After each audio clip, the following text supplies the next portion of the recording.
godly heritage. We talk about anything that affects your faith, your family, or your freedom. So don't go anywhere, because Point of View starts right now.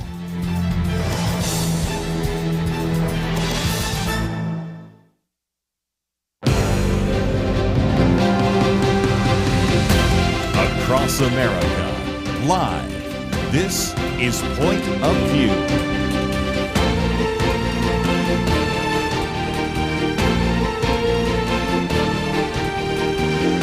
And now, Kerby Anderson. Thank you for joining me. It is the Wednesday edition of Point of View. Lathan Watts in the studio, as we've been advertising all week.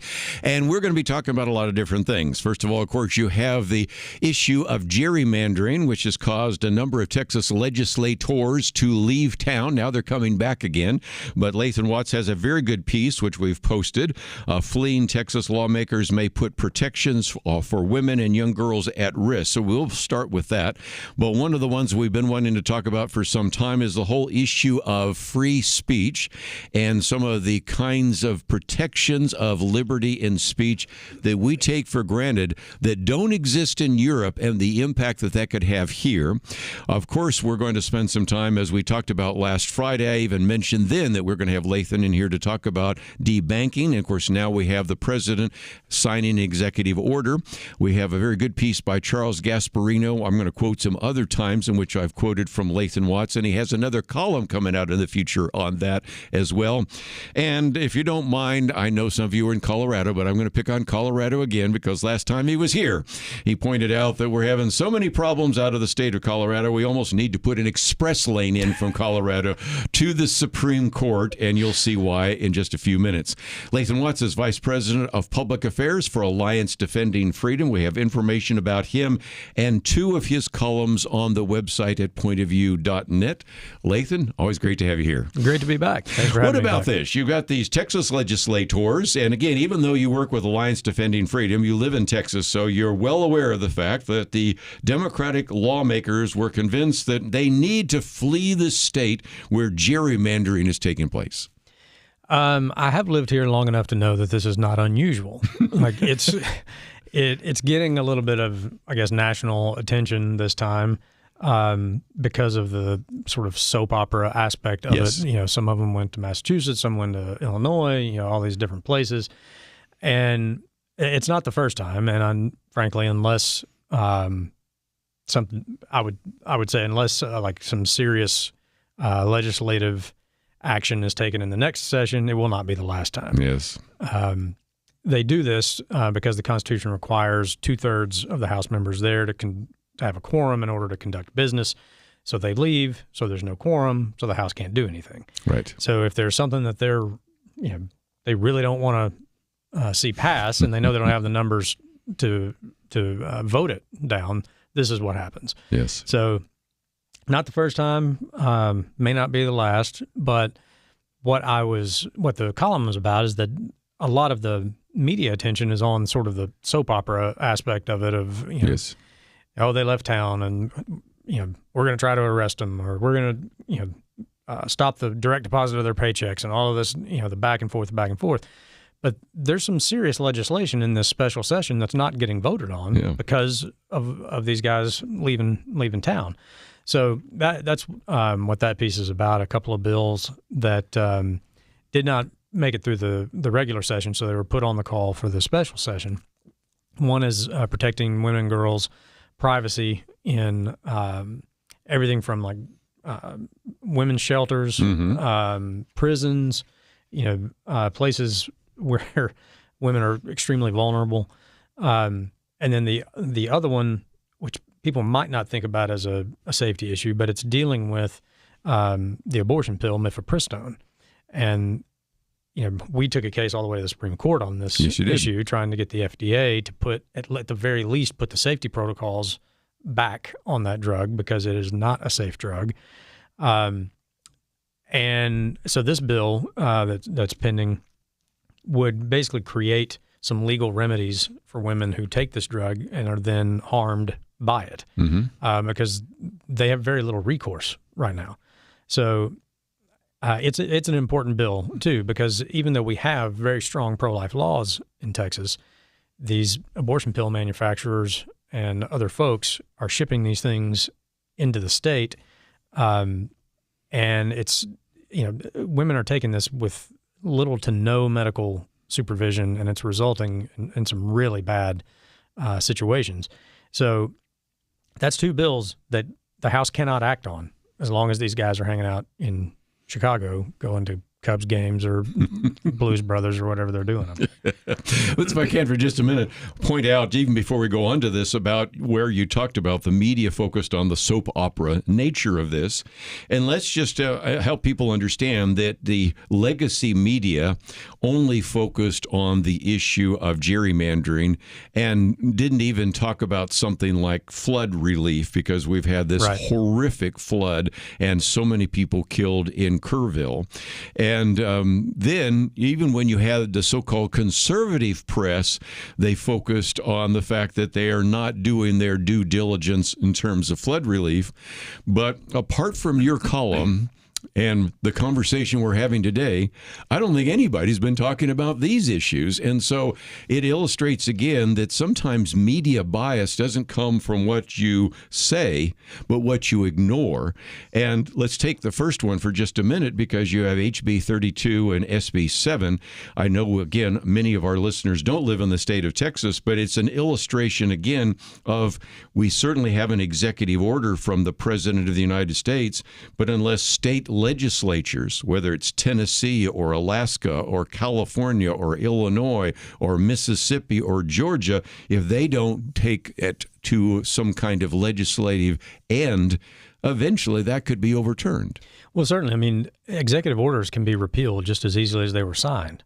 So if the next president comes in and shares a different view than the previous president on an issue that was only dealt with by executive order, all he has to do is revoke that executive order. Mm-hmm.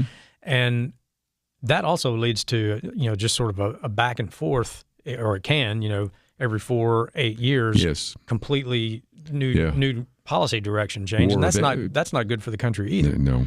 The legislative process is, sometimes frustratingly slow and, cumbersome to get through, but that's by design too. Because once a law is passed, it should be the law. Like, it should be hard to come back and so that the law is not constantly changing, back and forth.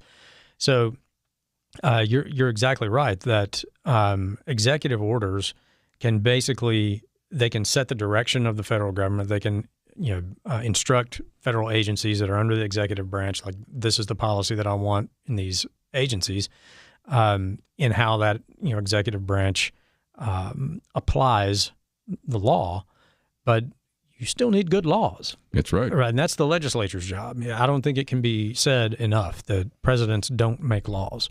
Again, I just thought I'd mention that many of you are not in the state of Texas, but first of all, you can benefit from this because you can see what the bill is. There's one from the House, one from the Senate, so you can use that as a model. And so, again, without action from the Texas legislature, the safety and dignity of women and girls in the most vulnerable spaces is at risk. Come back, I want to talk just for another minute or two about the other one, the abortion issue, because, again, we have a Supreme Court decision, but we also recognize what's been happening in some of these red states, even if they do have pro-life laws. So I want to talk about that. Then we'll move on to some of the other topics, because today we're full up because of all the conversations we're going to have with Lathan Watts. So again, if you would like to know more about some of these issues, we've posted both of his articles as well as a third that gets into the issue of debanking. We'll come back right after this.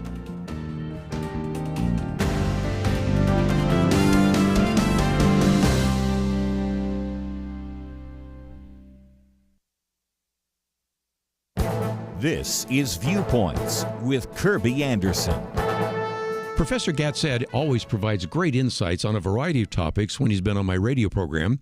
In this case, I want to focus on an interview Charlie Kirk recently did with him to explain why so many Muslims were moving to Western countries. He began by acknowledging that many Muslims are moving to the U.S. and Europe for economic opportunities for them and their children. But he agreed with Charlie Kirk that a percentage of Muslims moving to the West do so for ideological reasons. He said Islamic theorists and scholars and politicians have said, we will conquer the West through three means. The first way they will conquer the West is through the womb. Muslims will win through what he calls demographic fertility battle. They will produce 5 children while the West will produce fewer children. Essentially, they will outbreed the West. The second way they will conquer the West is through hijra. Hijra is the Arabic word for immigration. They've taken advantage of the open border policies in Europe and in this country. Also notice that Muslims don't seek asylum in the 56 Muslim countries. A third way he documents is how Muslim opportunists use the freedoms and liberties of the Western world against us. He explained that Islam does contain ideas consistent with our Judeo-Christian views and values, but he also points to other values which regrettably are perfectly inconsistent with our values. One example is Sharia law, which is based upon an interpretation of Islamic law, and he says it is antithetical to American jurisprudence. One free resource is my latest book, A Biblical View on Sharia Law, which I would be glad to send to you. We need to understand more about this phenomenon of Muslim migration. I'm Kerby Anderson, and that's my point of view. For a free copy of Kerby's booklet, A Biblical View on Inflation, go to viewpoints.info/inflation. That's viewpoints.info/inflation.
You're listening to Point of View, your listener-supported source for truth. Lathan Watts in studio with us today. Again, Vice President of Public Affairs for Alliance Defending Freedom. Do want to get to the issue of First Amendment and free speech and censorship in just a minute. But Lathan, let me come back because we talked about the fact that there is a bill in the House and a bill in the Senate to protect the privacy of women and girls. The Senate bill's actually already passed. Yes, just yesterday. So really, now it could move to the House, but there's nobody there to vote on coming it. back, but there's no special session. And right. I think it's fair to say that some of the Democrats that come back, they don't want to vote on gerrymandering, but I'm not sure they want to vote on this issue of protecting the privacy of women and girls or voting on the issue of abortion, do they? Both of those issues have been let's say, challenging for the current status quo of the modern Democrat Party. Yes, because it does put seemingly at odds a couple of different factions within their party. So the folks that are very pushing really hard for transgender rights at odds with what would probably be, in a normal world considered, like normal run-of-the-mill feminists, like women's rights, and not even, the brand of feminism that's like, a woman needs a man like a fish needs a bicycle, that kind of, we're just talking about like women should have their own spaces here. Yeah, women's rights, females' rights, yeah. A bill like that amazing. Puts a couple of different groups within the traditional big tent of the Democratic Party, I guess, at odds with each other. So, yeah, I think that is a difficult vote for them. And the mifepristone bill issue is, and that's an issue where, in the case of the state of Texas, abortion is not permitted. But if you can flood through the mail all sorts of individuals receiving, that is usually women's, receiving abortion pills through all sorts of loopholes, you then exploit those loopholes in federal and state law to bypass all the protections that have been implemented. And that's happening in some of these red states, isn't it? Yeah, absolutely it is. Even before, I think, a lot of the laws that have been passed since the Dobbs decision were implemented, and certainly now that they have been, over half the abortions in the country are done via pills. They're not That's right. done in a doctor's office or a Planned Parenthood clinic. It's people doing sometimes a one phone call to a doc in a box, or a Zoom call, getting this prescribed, getting it in the mail, taking it at home by themselves. Yes. Without ever, no sonogram, no screening for an ectopic pregnancy. And Ryan Anderson at EPPC is beyond brilliant. He did an analysis of the health insurance claims. Yes. And which showed that regardless of what the FDA's numbers were saying about adverse effects and incidents happening to women who take the pill, the health insurance claims show that it's about 1 out of every 10 people that takes this drug has a serious adverse effect of it. Now, you tell me what drug in America, if taking it as directed, sends 1 out of every 10 people to the ER. You know what the FDA would do with it if it weren't related to abortion. I said this the other day with Liberty, and of course she's written our piece on a biblical point of view on chemical abortion, which we had to write because all the new legislation, she wrote one years ago on the abortion pill, but through Matthew Kaczmarek, who's the Judge Kaczmarek and others, and your case going all the way to Supreme Court, have changed everything. And I just think, as I've said before, if you're at a pregnancy resource center, you need to get her little booklet that she's done on chemical abortion. And as you point out, of all people, Ryan Anderson at the Ethics and Public Policy Center, who is brilliant and a graduate of Princeton and all the rest, has documented that this is something that if this pill was used for anything other than abortion, the FDA would clamp down on it in a very significant way. As they should. Yeah.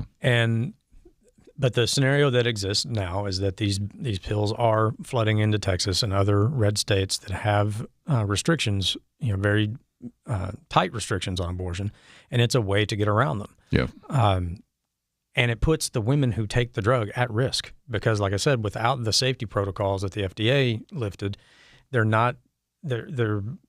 I'm speaking generally here. Obviously, there are individual circumstances, but of course, for the most part, if they're getting on the phone or doing a Zoom appointment in order to get it, prescribed and sent off to, out-of-state pill mill that then mails it directly to them, they're taking it at home. They are not receiving the kind of care that they need, even considering what they're doing. I mean, it's causing serious adverse effects to the woman who takes the drug. That's not, obviously we know what happens to the child, but this bill is one of the ones that's also not, currently not going to get a vote because Democrats in Texas decided to flee the state because, they don't want new congressional districts drawn, and it would really be a shame if what they're doing in putting really their own political fortunes in the next election cycle ahead of serious bills that protect women in this state.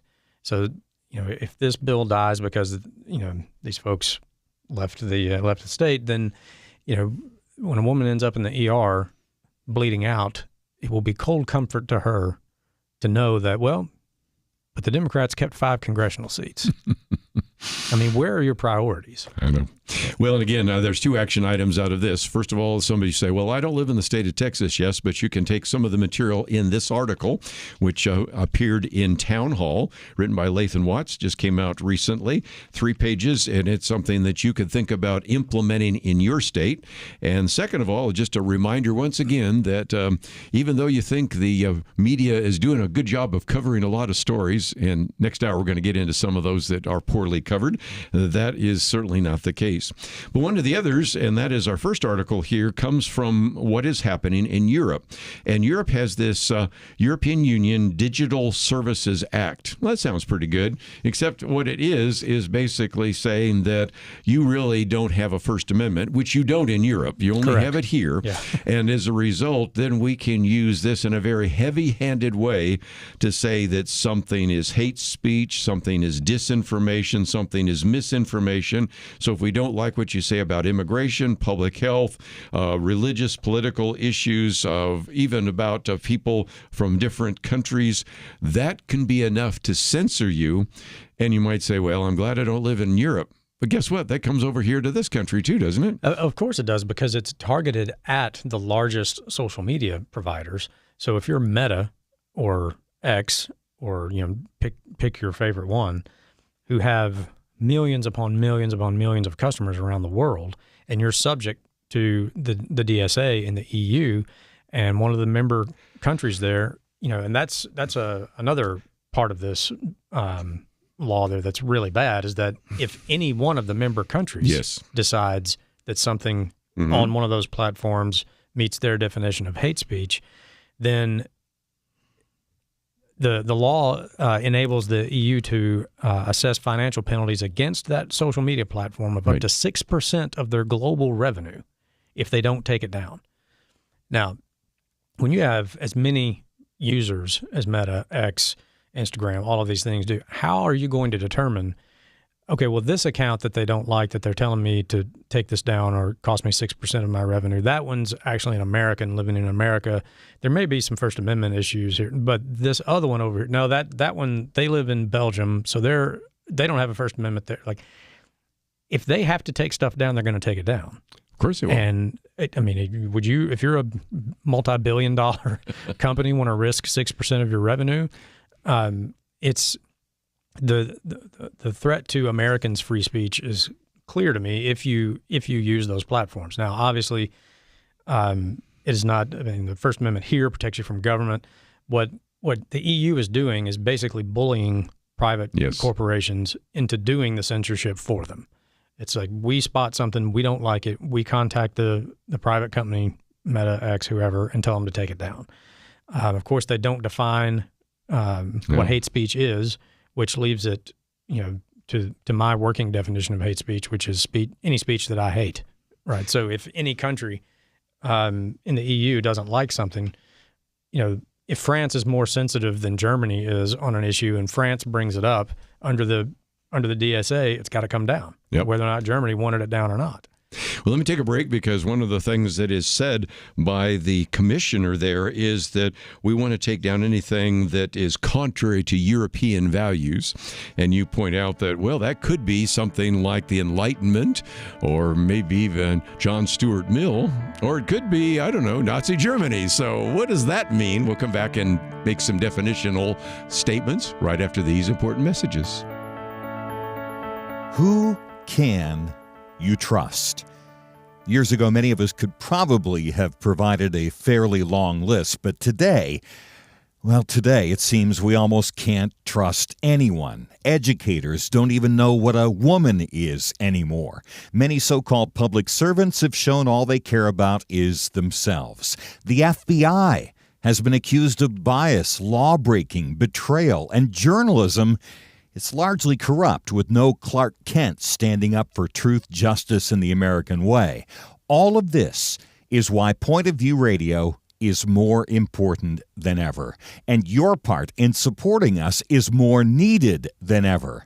Do your part today in supporting trustworthy truth. Stand with us and help push back the lies and the darkness. Visit pointofview.net. Don't put it off. Take a moment right now and click on that big blue button that says Donate Now, or Call to Invest at 1-800-347-5151, pointofview.net, and 800-347-5151. Point of View will continue after this.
You are listening to Point of View.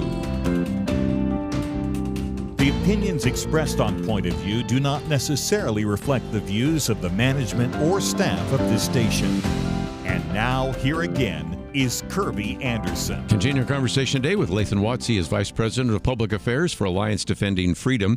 I might just mention, too, Lathan, that this isn't just hypothetical. You had an individual that you at Alliance Defending Freedom defended, Billboard Chris, who was expressing his concern some time ago, and this goes back a couple of years, about a year ago or so, about some of the World Health Organization. And he's a Canadian citizen, but their argument was that the Australian government demanded that X censor the post, and you had to actually deal with that and took it to the Australian government and won. So this isn't just hypothetical. You are dealing with these cases.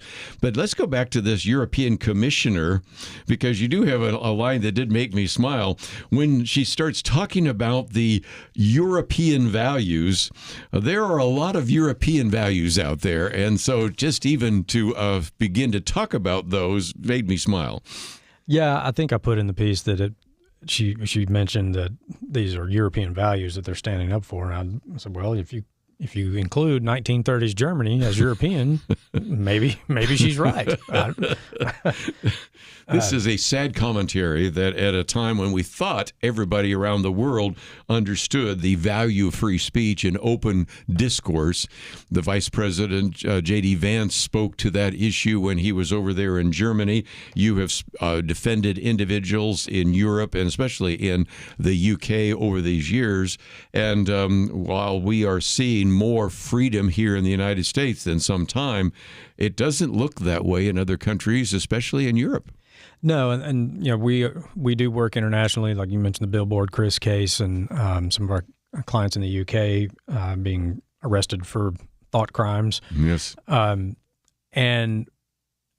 this piece about the Digital Services Act, really, to me, it's sort of the next frontier in the censorship battle, because one, it's government outsourcing the censorship to the private sector.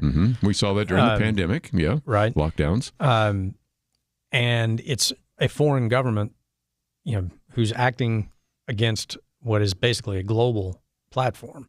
So if this was happening here, we would, there would likely be some First Amendment consideration. But even the U.S. Supreme Court had a case, kind of on this issue, the Murphy versus Missouri, last term, and our Supreme Court, don't Just really agree. Said that they couldn't find a clear instance that the government was coercing the social media companies to take down the COVID stuff and all this other stuff. And so, to me, if they're colluding together, that's even worse. Yes. Than being coerced by the government to do it. You can. Maybe it's an easier line to draw if you're a Supreme Court justice to say, well, if the government forces somebody to do it, then it's kind of the government doing it, and therefore that's a First Amendment issue.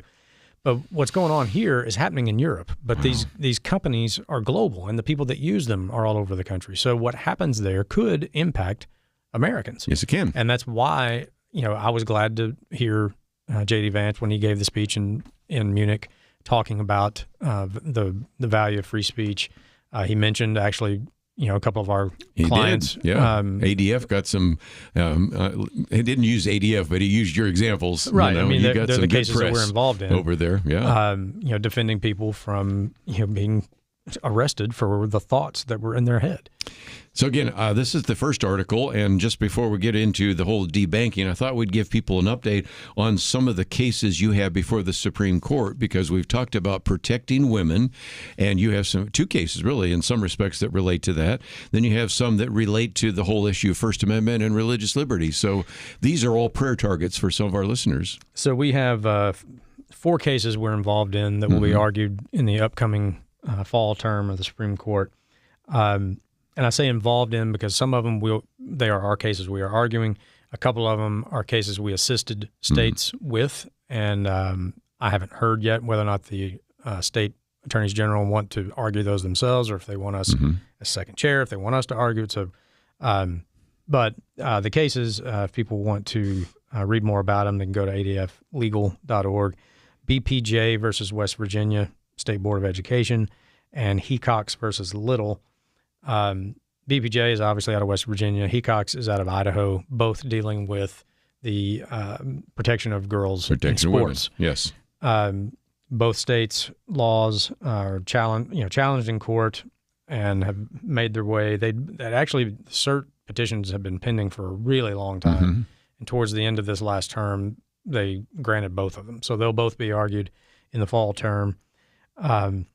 The third one, and this is one that is our client, our case we'll be arguing, is First Choice Women's Resource Centers versus Platkin. And that is out of New Jersey, where the state attorney general there has just been, keep coming after these pregnancy centers. Yeah, harassing the pro-life pregnancy centers. Mm-hmm. With subpoenas, asking for donor lists, asking for all sorts of information. And even though it's kind of a technical legal issue that's going before the court, because the issue at the court is whether or not somebody who is asserting a First Amendment claim, as our client is, do they have to exhaust all remedies in state court if they're dealing with the state government before they can go to federal court? Mm-hmm. We don't think so. It's a U.S. Constitution, First Amendment right. We ought to be able to take that to federal court whenever we want to. I would think so. But what's really important is that case goes forward, that it is an important legal issue that needs to be clarified, right, that you don't have to exhaust all of these remedies before you go to federal court. But these people need a legal vehicle to stop the harassment from these blue state attorneys general. And then the last one is Childs versus Salazar, which is Kaylee Childs, our counselor in Colorado, where Colorado passed basically a counseling censorship law. Right, and I'm familiar with that one, and that's just one of the reasons why you need to have an express lane. Yes, yeah.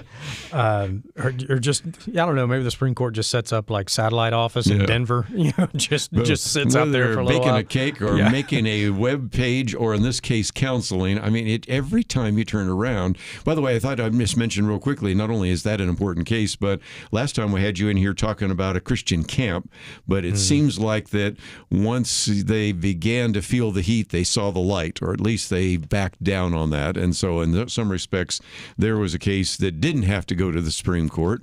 But I think I've got another one that I mentioned the other day, and that was at the Born Again used bookstore, and they're having to be forced to use different kinds of pronouns and things like that. And again, just all out of Colorado. Yes, another one from Colorado. We did get some good news out of Colorado recently as well. Colorado had passed a law that banned abortion pill reversal. Mm-hmm. So giving of progesterone to somebody who's taken the first drug in the process can sometimes save the baby, and about 60, almost 70% of the time the baby can be saved.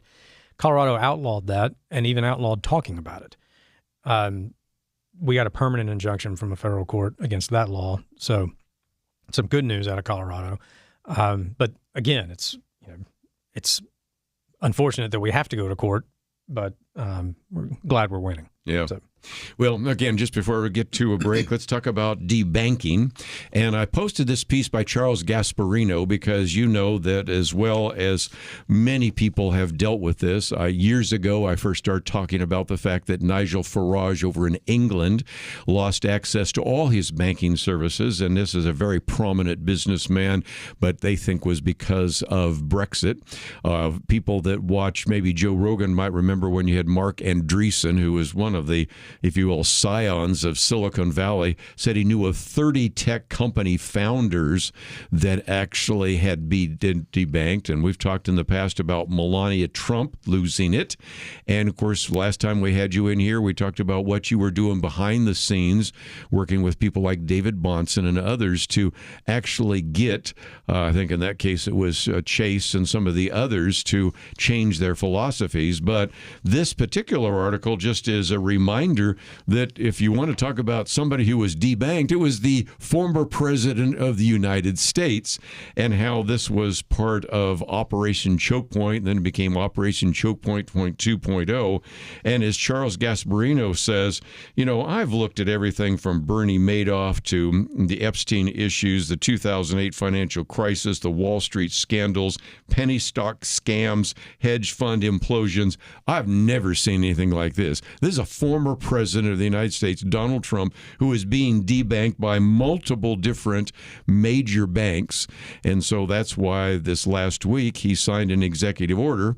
But as you have pointed out, we need more than an executive order. So I want to take a break and want to come back and talk about this whole idea of debanking. And again, you can find some very good material that we've posted in the past on the subject of debanking. As a matter of fact, my April 8th commentary really goes into some of the work that Lathan Watts and David Bonson have been doing behind the scenes. But what's the solution? If indeed they can do it to the President of the United States, they can do it to you. And we think this is an important issue, and we're going to come back and talk about it right after this.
You're listening to Point of View.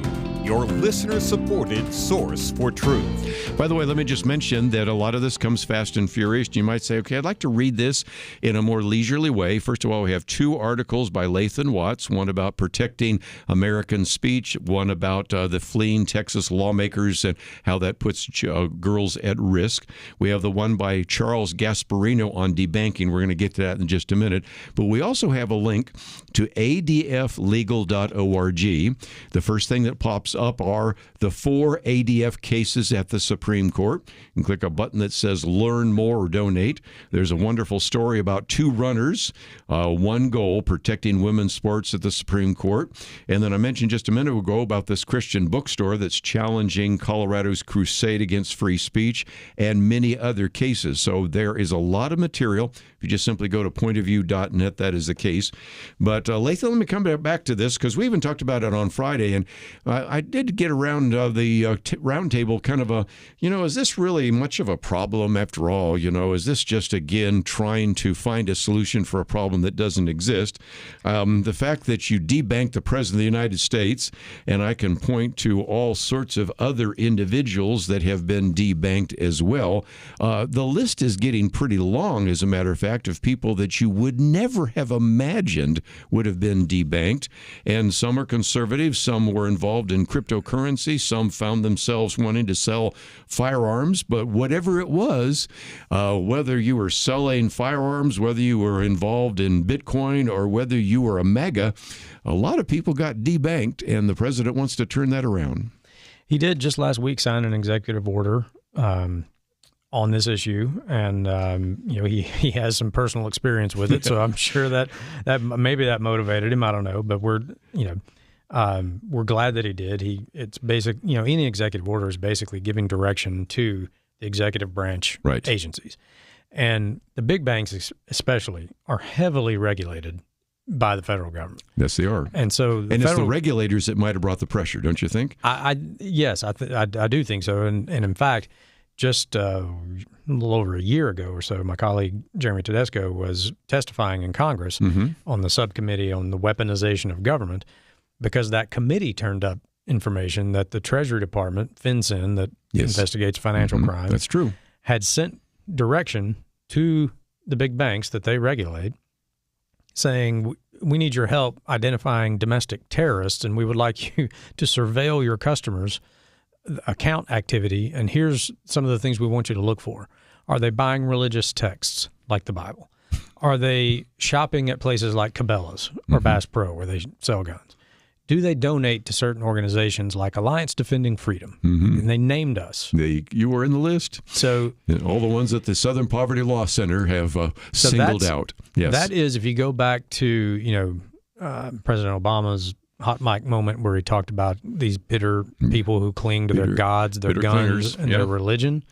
That is the implementation of that quote into policy, telling the banks, these are the people we want you to look for, people that are doing this. Now, the regulators have the carrot and the stick when it comes to the big banks. They can obviously make life very difficult for the banks by heavily regulating them, making life miserable that way. They also have the carrot because it's the feds that the big banks go to when they need a bailout. So they have enormous pressure on these financial institutions. Yes, they do. And if people are, kind of skeptical, does this really go on? All the banks care about is money or whatever. You might be until it happens to you. And it happened to one of our clients in Tennessee, which was why we started in Tennessee, right, to get Tennessee to be the first state in the country to pass a law dealing with it. Yep. First one to prohibit viewpoint-based debanking. And we've got that on our website here if people want to look about that. Christian ministry. Yeah. That's right. Indigenous Advance Ministry is the name of it. They dealt primarily with widows and orphans in Uganda. Uganda, of all places. And just out of the blue, couldn't access their bank account. Yeah, there you go. No explanation. Just couldn't get into their bank account. Found out that their bank account had been closed. They were getting ready to send a big mission trip. They got people on the ground in Uganda and need to get paid. This caused tremendous amount of turmoil for this very small ministry there in Memphis. Which is not even political. The thing, if you were going to pick somebody, you'd pick somebody that's on the edge. And this is the kind of thing you want mission work to be doing. Yeah, exactly. And it happened in Tennessee, of all places. And the bank did it also to a church in Memphis that supported that ministry. Right. Had the same thing happen to them. So there you go.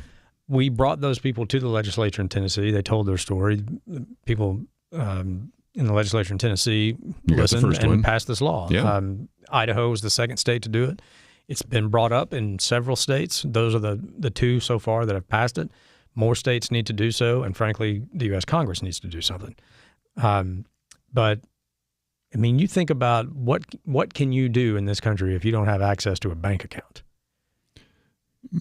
Well, I mean, again, it's not just that. It's also your credit cards. It's your credit history. It's payment. I mean, you start going down that road, it gets pretty bad quickly. Yeah. If you're Donald Trump, you can find other places to go. And he talks about having to put $10 million in this bank and $12 million in that bank and all that. But if you're not Donald Trump, or you're not Mark Andreessen or Tim Scott, I might mention he's the one that's actually come up with this piece of legislation, which we might even make as an action item, then you really are hurt. And that was what happened to that particular ministry in Uganda. Yeah, exactly. And, a big part of the executive order was telling basically all these regulatory agencies that they need to go through their regs and scrub references to the phrase reputational risk. Right. Because that is the very, very vague term that the banks were using.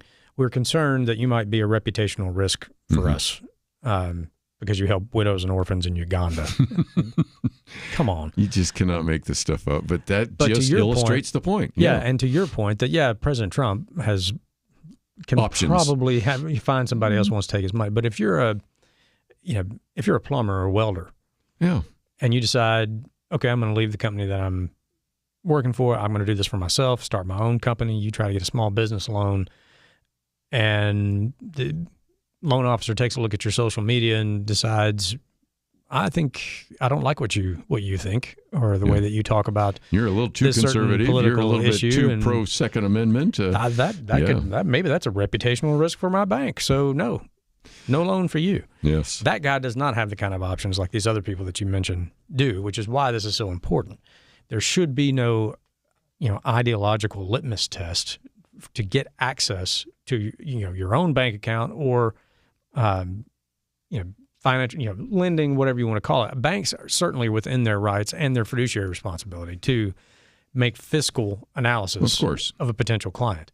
But religious beliefs and political beliefs have no place in that analysis. I love Tim Scott because he said this is redlining. Remember, redlining was based on race. Now redlining is based upon whether you're a conservative or a liberal, or whether I like you or don't like you. And it's kind of interesting. Well, again, this is something we will come back to. First of all, you've just written an article, has been accepted. So when it comes out, we'll post it.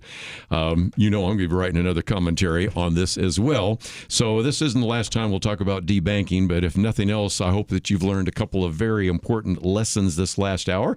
And if you find yourself saying, well, I'd like to know some more, click on that picture of Lathan Watts. Go there to adflegal.org.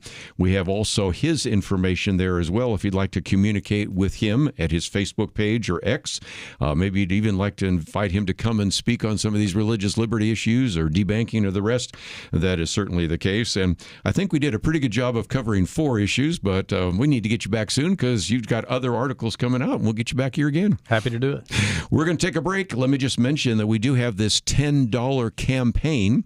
If you are not aware, we are listener-supported, and we recognize that a very significant number of you have never sent in a gift. We're suggesting maybe, how about chipping in $10? You can go to the website pointofview.net and find out more about doing that. Next hour, we've got a lot more to cover, and we will do that right after this.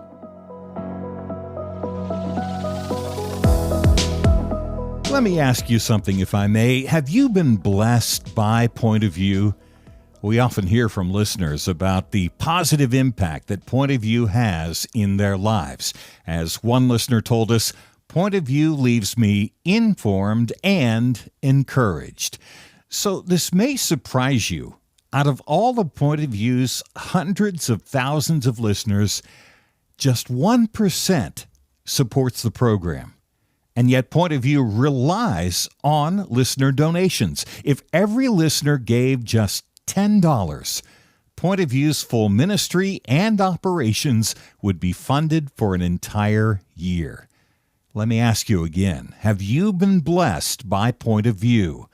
I urge you, pay it forward today with a $10 donation so others may be blessed as well. Give online at pointofview.net. Or you can call us and give toll-free 1-800-347-5151. That's pointofview.net and 1-800-347-5151. Point of View will continue after this.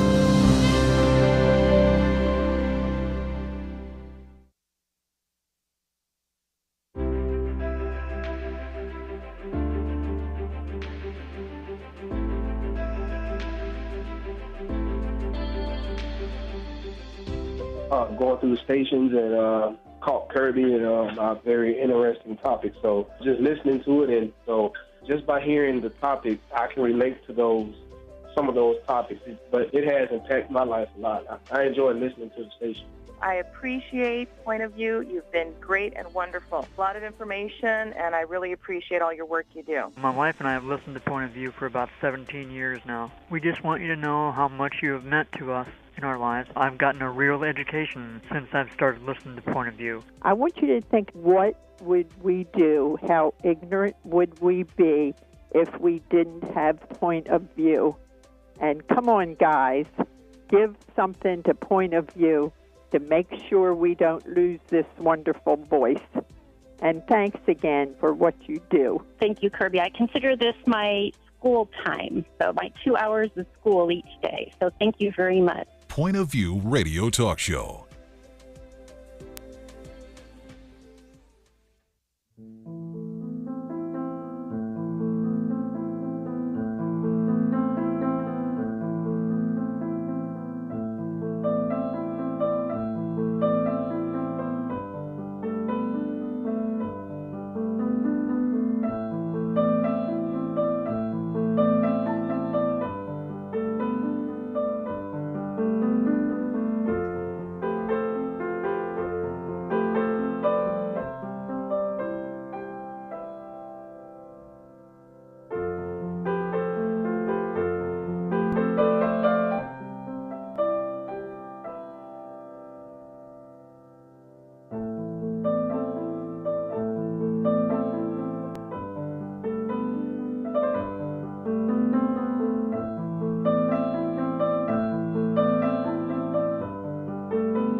Hi, this is Kerby Anderson. You know, each day we take on the tough issues and provide a biblical perspective to them. The topics we cover are wide-ranging. Apologetics, theology, prophecy, creation and evolution, intelligent design, marriage, family, child-rearing, the millennial generation, friends and society, politics, economics, business, religious liberty, the Constitution, public policy, foreign policy, military policy, tensions in the Middle East, abortion, homosexuality, pornography, sexual ethics, media, technology, history, and America's godly heritage. We talk about anything that affects your faith, your family, or your freedom. So don't go anywhere, because Point of View continues right now.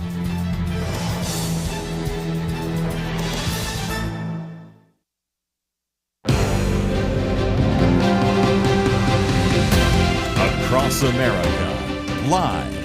This is Point of View.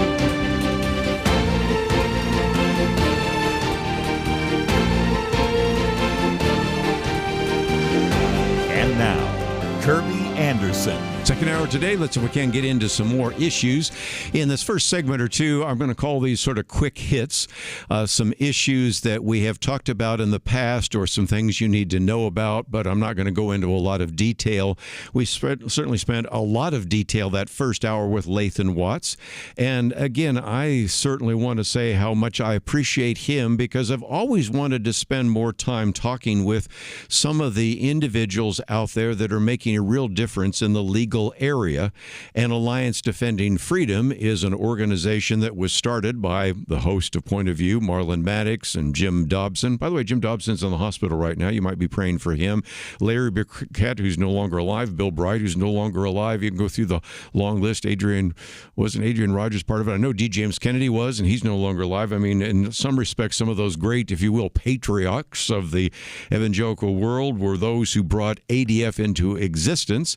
And so from time to time, we would like to connect up with somebody with ADF, because they're doing so much in not just the area of religious freedom, which is where First Liberty Institute, and they'll be with us on Friday, focus all their time and attention, but also on some of these free speech issues, sanctity of life issues, so many cases they have brought to the Supreme Court. So again, take the time, if you could, if you have a few minutes, to maybe find these articles, the first two articles by Lathan Watts, or even the third one, which is not about it's about something Lathan Watts has been talking about, but he didn't write it, by Charles Gasparino, on this idea of debanking.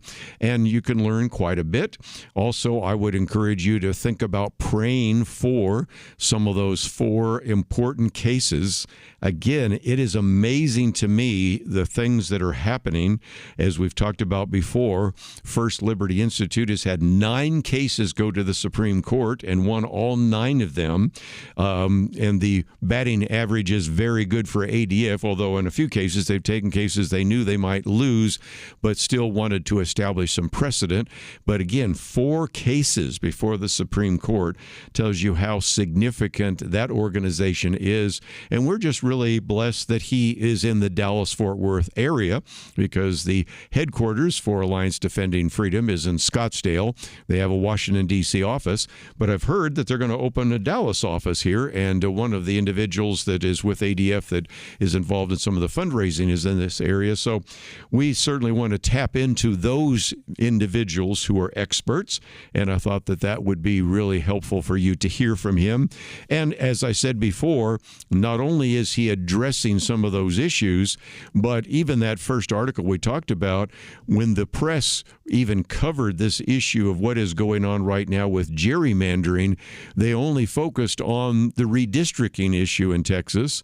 Some of the others might have mentioned the idea of flood relief or some legislation that will help protect people from future floods, but it was only Lathan Watts' article, which is our second article on the website there, that talked about 2 other very important issues, which are issues that either they have argued before the Supreme Court in the case of the abortion pill, or going to argue before the Supreme Court in these 2 cases out of West Virginia and Idaho. So again, you probably learn quite a bit by listening to Point of View.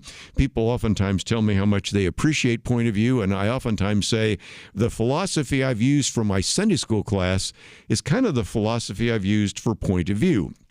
Anybody that comes up to me and says they like my Sunday school class, I say, well, in some respects, I just teach it and try to cover issues that I always wished when I was sitting in a Sunday school class or a Bible fellowship that we would cover occasionally from a biblical point of view, and that's what we do. Well, again, we cover issues here on Point of View that I wish other talk shows would, and I will be willing to acknowledge that we're not the only ones out there.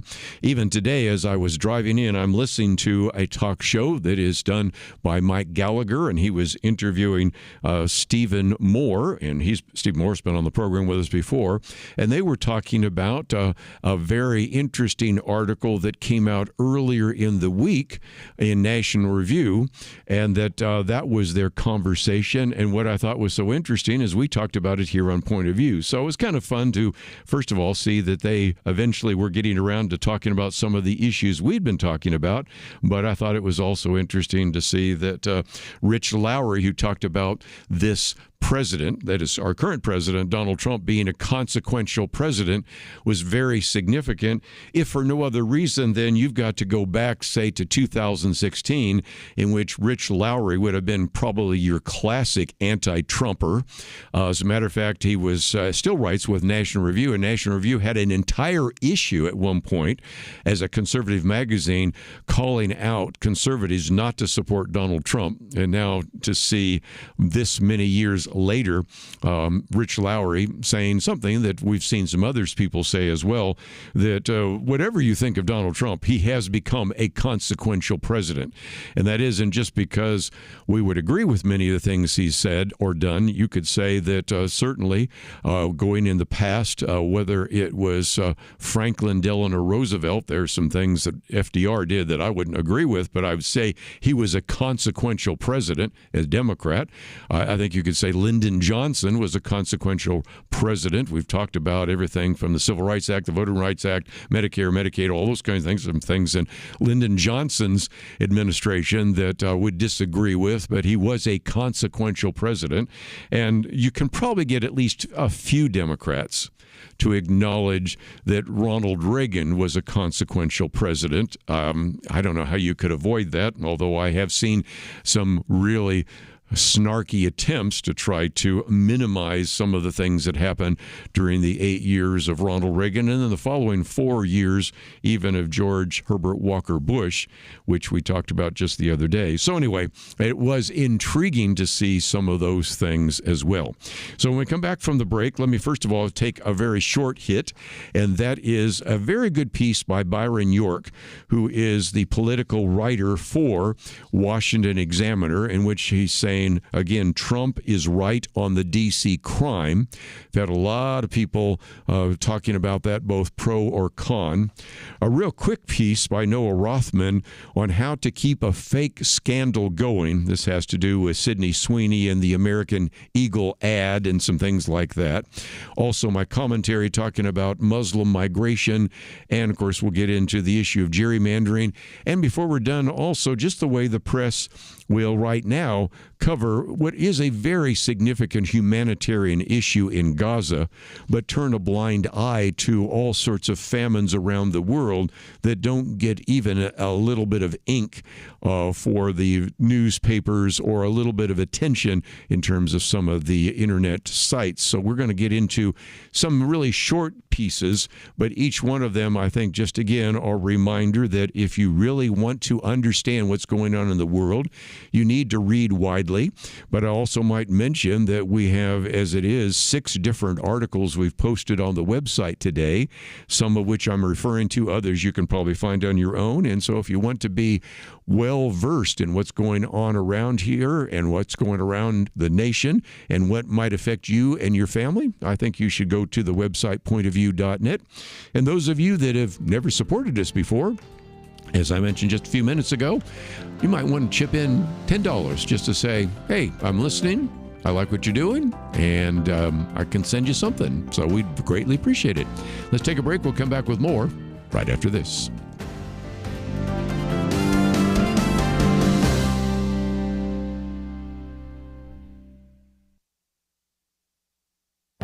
This is Viewpoints with Kerby Anderson. Professor Gatzad always provides great insights on a variety of topics when he's been on my radio program.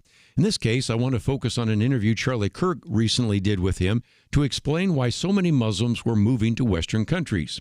He began by acknowledging that many Muslims are moving to the U.S. and Europe for economic opportunities for them and their children. But he agreed with Charlie Kirk that a percentage of Muslims moving to the West do so for ideological reasons. He said Islamic theorists and scholars and politicians have said, we will conquer the West through three means. The first way they will conquer the West is through the womb. Muslims will win through what he calls demographic fertility battle. They will produce 5 children while the West will produce fewer children. Essentially, they will outbreed the West. The second way they will conquer the West is through hijra. Hijra is the Arabic word for immigration. They have taken advantage of the open border policies in Europe and in this country. Also notice that Muslims don't seek asylum in the 56 Muslim countries. A third way he documents is how Muslim opportunists use the freedoms and liberties of the Western world against us. He explained that Islam does contain ideas consistent with our Judeo-Christian views and values, but he also points to other values which regrettably are perfectly inconsistent with our values. One example is Sharia law, which is based upon an interpretation of Islamic law, and he says it is antithetical to American jurisprudence. One free resource is my latest book, A Biblical View on Sharia Law, which I would be glad to send to you. We need to understand more about this phenomenon of Muslim migration. I'm Kerby Anderson, and that's my point of view. For a free copy of Kerby's booklet, A Biblical View on Inflation, go to viewpoints.info/inflation. That's viewpoints.info/inflation.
You're listening to Point of View, your listener-supported source for truth. Back once again, let's get, if we can, maybe look at crime first, hunger second, because these are important issues in the news.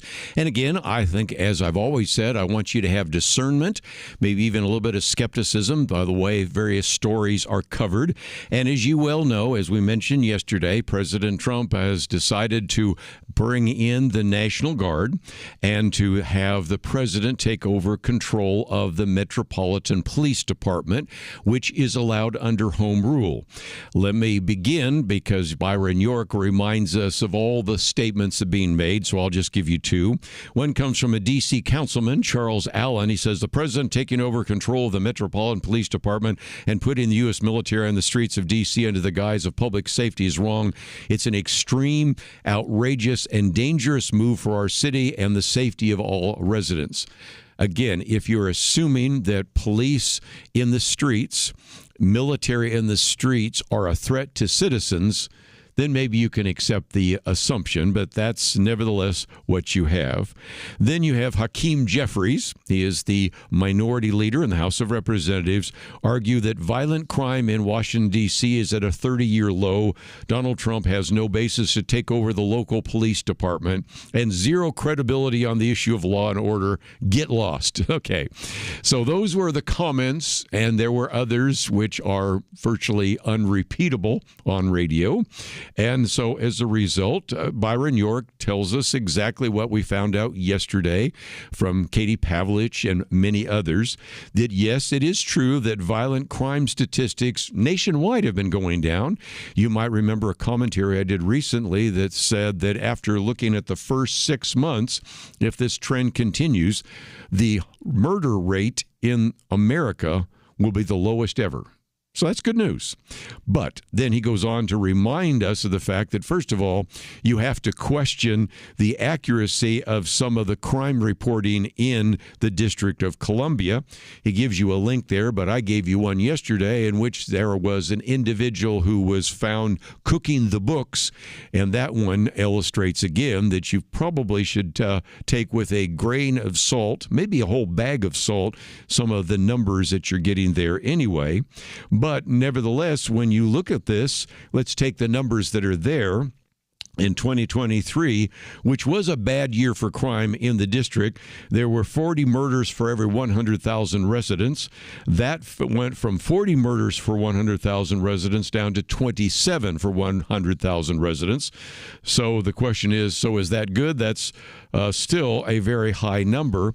And if you want to look at the raw numbers, we're talking about in the city. And the District of Columbia is not have that much population. It's more like a very small state in terms of population. The city had 274 murders in 2023, assuming those are all accurate numbers, and it was followed by 187. So if the trend continues, it may be down to 170. So you can look at it, as he says, two ways. You can say, well, going down from 187 to 170 is good, but still, would you say 170 murders is still a lot? You heard me yesterday, and if you've watched any of the mainstream media, you might have seen it. If you watched any of the conservative media, I'm sure you saw it, in which, of course, there were comparisons being made to, again, the murder rate compared to 100,000 to places like Bogota, Colombia, Afghanistan, and a variety of other places, and you can recognize that is certainly not the case. And, of course, one of the things that brought this to a head was this beating of this young individual, Edward Korstein, who was working with Doge, and he was badly beaten as he was trying to prevent a carjacking. And the Washington Post even reported, quote, hours after Korstein was attacked, residents in a nearby block were rattled awake by shouting on their usually quiet tree-lined street. One person described peeking out the window and seeing a rowdy crowd of youngsters summon mass. Later, they saw a young man beaten and bloodied. And when the police came, at the moment, they couldn't find any suspects. This was just another crime that would not go into the statistics, and that is of concern because these kinds of things aren't even seen necessarily as a crime.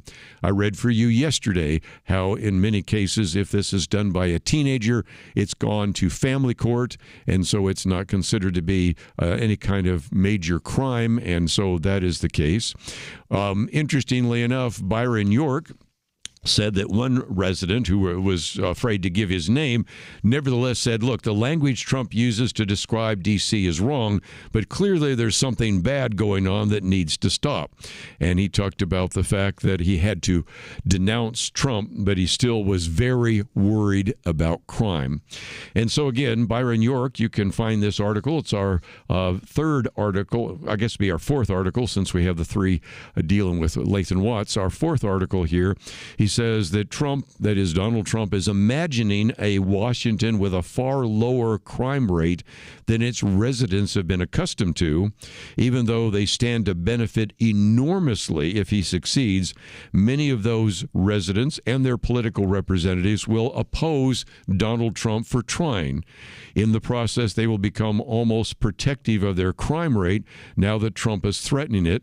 And he says, this is crazy, but unfortunately, that's where we're headed. Who would have guessed on this issue? We've talked about before, sometimes the liberal wing of the Democratic Party sometimes finds themselves in an 80-20 issue trying to defend 20%.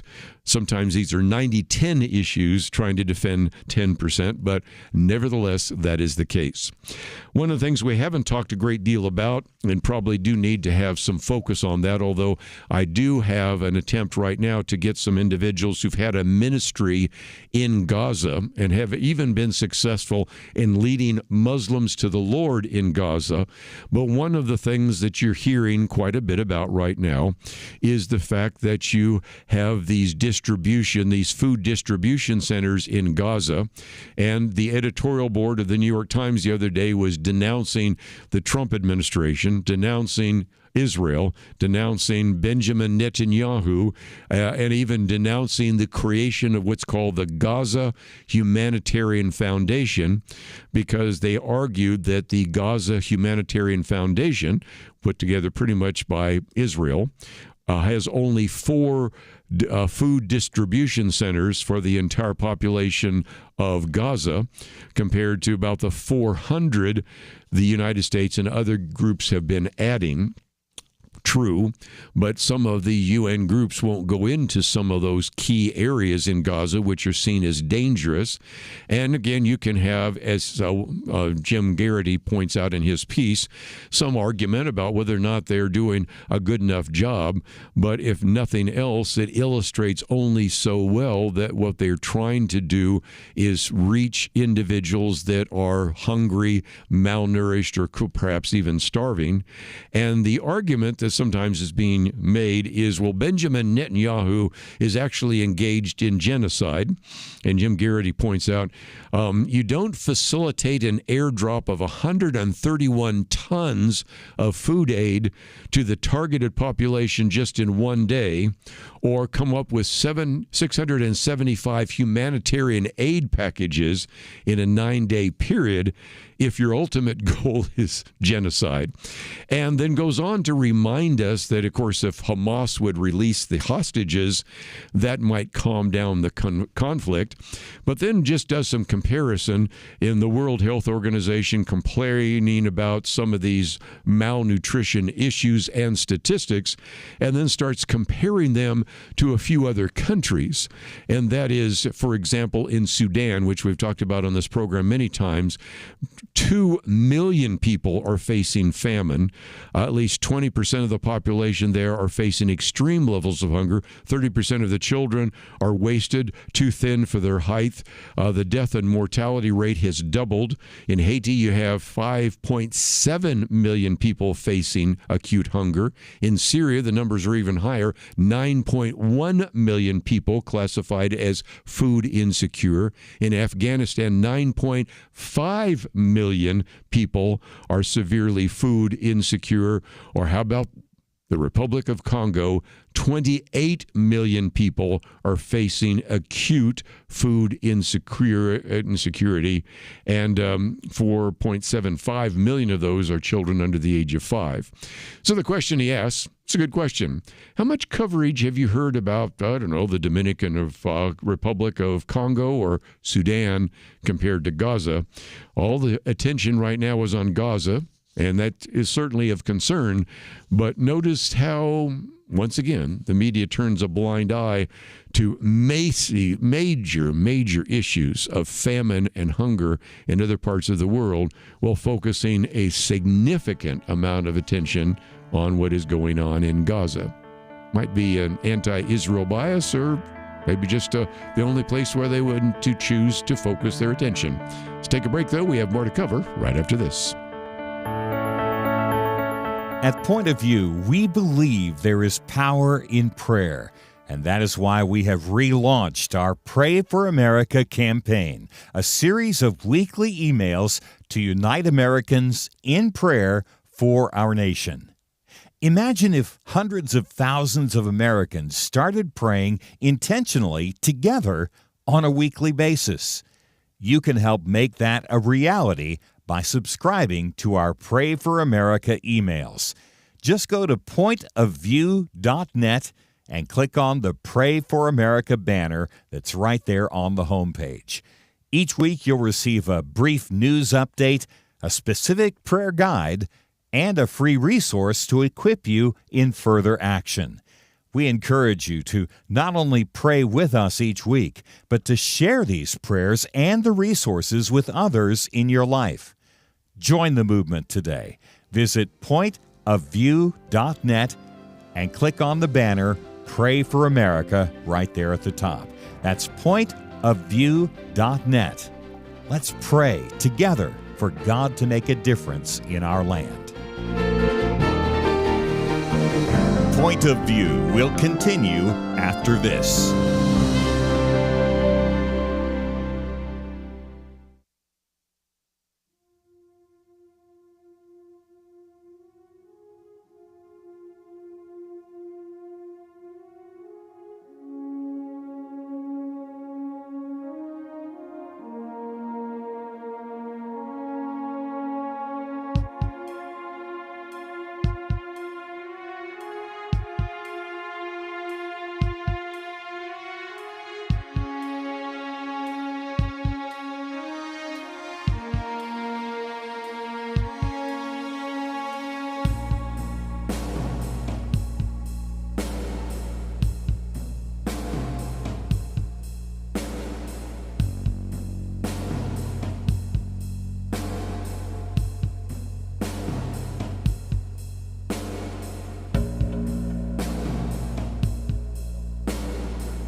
You are listening to Point of View.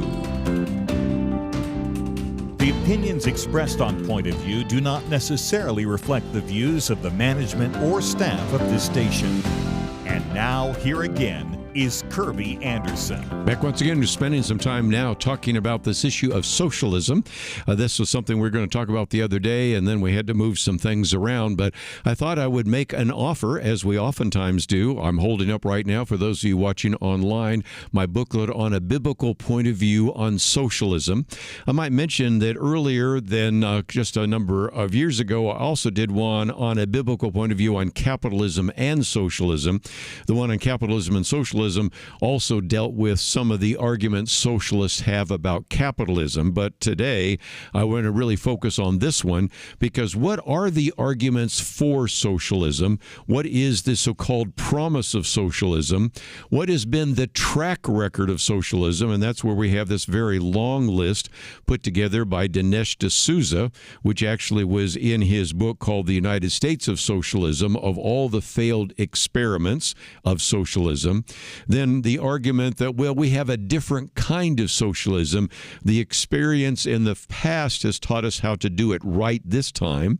Then even a section on, well, does the Bible teach socialism? Because sometimes you'll have Christians try to argue that, well, if I look at Acts 2 and especially Acts 4 and 5, that looks like maybe socialism. And then what about socialism and equality?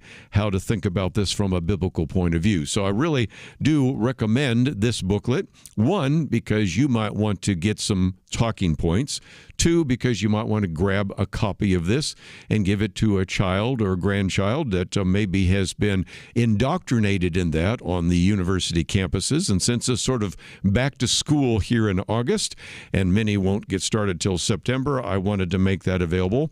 And our first article on socialism comes from our good friend Jerry Newcomb. He begins by talking about this siren song of socialism that never dies. And he says, picture a 7-year-old girl living under communism in the 1980s. Her dad brings her to a local grocery store in the Ukraine, their home in the old Soviet Union. He tells her to look around at the store and memorize the scene. This was described, Jerry said to me years ago in a radio interview by Marina Medvin, a successful District of Columbia or D.C. area attorney and a writer for Town Hall and Forbes, because she was that little girl. Marina's father told her, make a photograph of this in your mind. She does. The walls are bare. There are some shelves, but only a food item or two near the top. There's a jar of pickled green tomatoes. They even look like they might be spoiled. Then, he says, fast forward to a year or two later, now the family is in Newark, New Jersey, the first stop in their move to America as their new home. Marina Medvin then enters a grocery store, and she is shocked by all the food and all the variety. And Jerry Newcomb says the difference between capitalism and socialism could not be clearer. And yet, millions of Americans, including the young, fall prey, he says, to the siren song of socialism. You, if you would like, can also go on to the website, pointofview.net. If you scroll down to the bottom, you will see a section where you can actually search viewpoints. And I tell other stories like that as well, of individuals, sometimes from the Soviet Union, who came to this country. One in particular who came to actually see a NASA launch and then just decided, can my driver take me to a grocery store, and walked into the grocery store. And Boris Yeltsin finds himself just overwhelmed, because in just a kind of a middle-class grocery store right there in Houston, he sees more food and more variety of foods than the wealthiest people in Russia at the time could have. And there, of course, is story after story after story like that. And it is an illustration, again, of the difference. Because as Jerry Newcomb asked, could the old Soviet Union type store with its bare shelves be coming soon to New York City? Why does he ask that? Well, he says, as we know, several weeks ago, Zoran Mamdani, an avowed Marxist Islamist, won the Democratic primary for New York City mayor. if his opposing candidate split the opposing vote in November, which seems likely at the moment, according to the latest poll, he could then actually become a mayor of the nation's largest city, I should say. And he points out that what you are seeing, whether it's the support for Zoran Mamdani, the support for Alexandria Ocasio-Cortez, the support for Bernie Sanders, or many others, is the fact that today we are seeing the younger you are, the more likely you are to be disenchanted with capitalism and certainly interested in, if not supportive of, socialism. And socialism, as he says, seems to have had a better branding among the young. The Cato Institute even points out that 1/3 of people under the age of 30 support communism, which I think says a lot about modern education. But again, the argument is, well, it didn't work in the past, but maybe it'll work in the future. And I love Jerry talking about the fact, socialism didn't work under Lenin. Maybe it'll work under Stalin. Socialism didn't work under Mao, but maybe it'll work under Xi Jinping. Socialism didn't work under Chavez, but maybe it'll work under Maduro. Well, you get the idea. And as he points out, socialism is often the gateway to communism, the redistribution of wealth by government force. He says, as Winston Churchill observed, communism is nothing but socialism with a gun at your back. Now, you might say, well, where can I find more information about that? Well, that's one of the reasons why I make available this booklet. But you will notice that I do recommend some possible booklets. And one of those are the same thing that, interestingly enough, is recommended by Jerry Newcomb. And that is a book called The Politically Incorrect Guide to Communism. And it is written by our good friend, Dr. Paul Kenger, who writes for that and is a professor at Grove City College. Jerry has interviewed him many times, so have I. And he then ends by talking about the issue of freedom. Why has America historically succeeded in granting us freedom, he asks? Well, it's because the founding fathers recognized the fact of human selfishness and even human sinfulness, I might add. They did everything in their power to limit how much power any one man or group or people could have, and belief in the sinfulness of man can be seen in the Constitution with its strict separation of powers. And it acknowledges capitalism doesn't always produce an equal distribution of wealth. No system does. But it produces the greatest prosperity that we have seen. And that, I think, is, of course, something I talk about in our biblical view on capitalism and socialism. But our next article is by John Stossel. And if you go out on YouTube, you will see that he has produced now 2 videos. This one is just based on the first one, in which he says, look, I live in a city which may very soon have Zoran Mamdani as the mayor. He's popular, won more primary votes than any other candidate in the city's history, and then points out that Minneapolis may also have a socialist mayor. He talks about that in his first and second video, but he says that Mamdani says socialism isn't a threat. It just means seizing the means of production, which is, of course, exactly the perfect definition for socialism and communism. He wants to provide more housing for the poor. Government should take over apartment buildings. He says what you call it the abolition of private property. He says, I call it as statewide housing guarantee. But again, that is the case. And then, just as we saw a minute ago, Jerry Newcomb talks about that, and I give you the long list in our booklet on a biblical view of socialism. He gives you this long list of various ways and in various countries in which socialism has been tried. And one of those he features is Venezuela. You know that if you've been watching this program in any length of time, sometimes I hold up a Venezuelan bolivar, which is really not worth the paper it's printed on now. That one time Venezuela was perhaps the richest country in Latin America. Now it's the poorest country. And in there he does an interview with an economist from Venezuela in which the economist says from his own personal experience, socialism destroyed Venezuela. No government has the capacity to run thousands of businesses. And so the argument he makes is people need capitalism. We need a profit motive. And then he goes on to begin to talk about some things that I talk about in my booklet, that sometimes people will say, well, really, if you want to understand socialism, don't look at Venezuela, look at Sweden or Norway. And of course, we give you all sorts of reasons why that is not the case. And of course, John Stossel has done interviews with individuals in those countries pointing out, really when we had socialism, the country was beginning to collapse. It's only when we went back to some of these free market ideas that we prevented the collapse. So if you want to know more about this issue of socialism, I've posted 2 free articles. I'd be glad to send you our booklet on socialism. Let's take a break. We'll come back with more right after this.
You're listening to Point of View, your listener-supported source for truth. Back for a few more minutes, another one of those kind of quick hits, and that is, you might remember the so-called controversy about Sydney Sweeney in the American Eagle ad. And there are reasons to say, aren't we beyond that? And the answer is yes. But I think there's a teaching moment in this because it illustrates again that sometimes people want to keep a particular scandal or controversy going.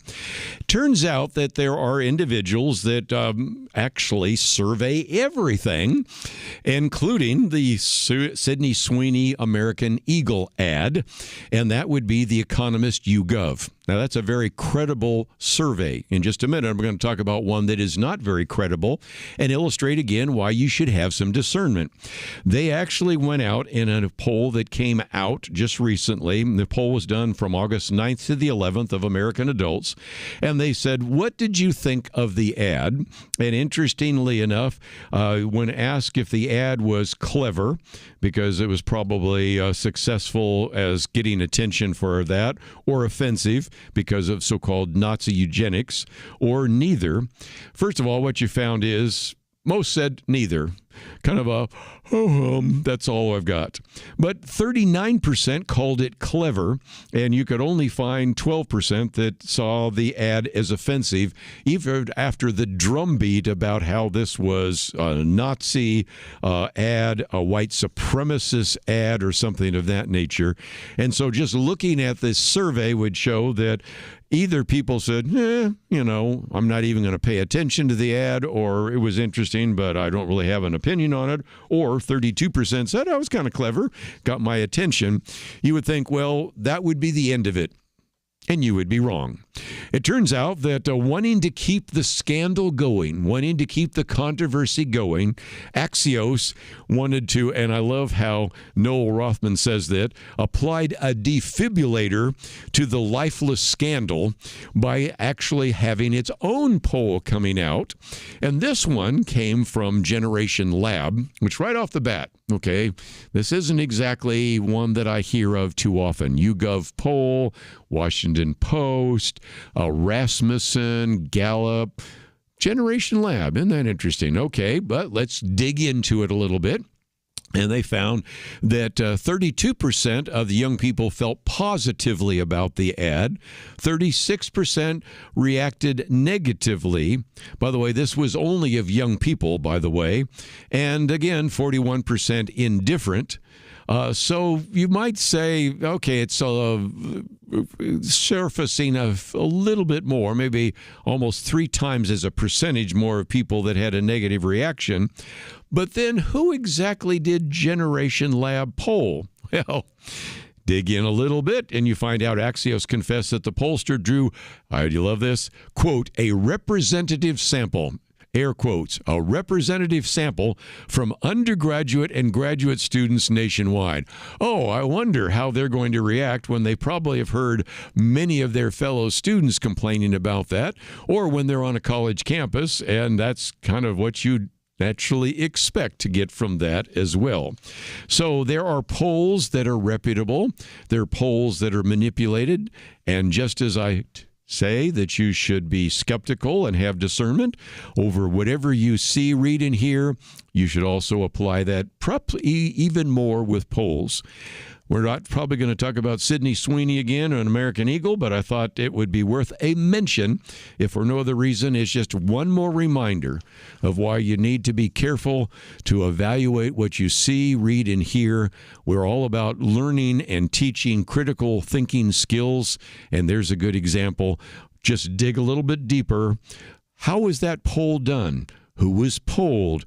Is it a representative sample, or is it an accurate sample?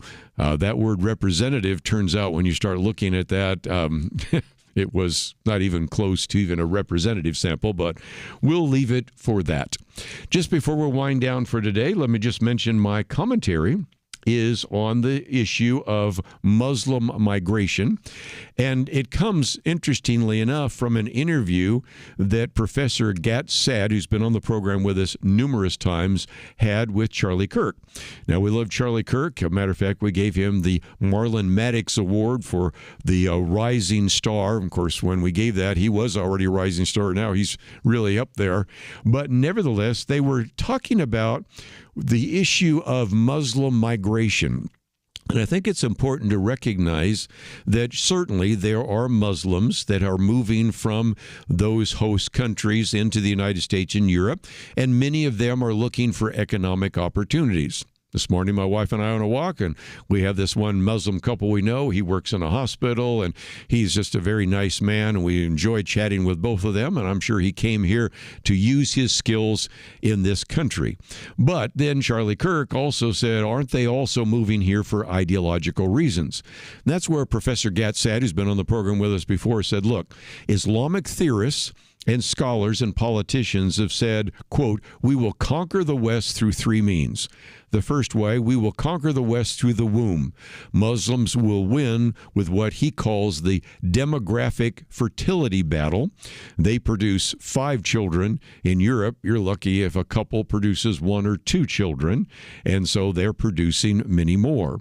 So second, first of all, they'll outbreed the West. Second, they also believe that they will conquer the West through hijrah. Now, if you've ever read the Quran, don't recommend it for your daily quiet time, but if you do, you'll see that the word hijrah is the Arab word for immigration. And, of course, you engage in a hijrah actually to Mecca sometime.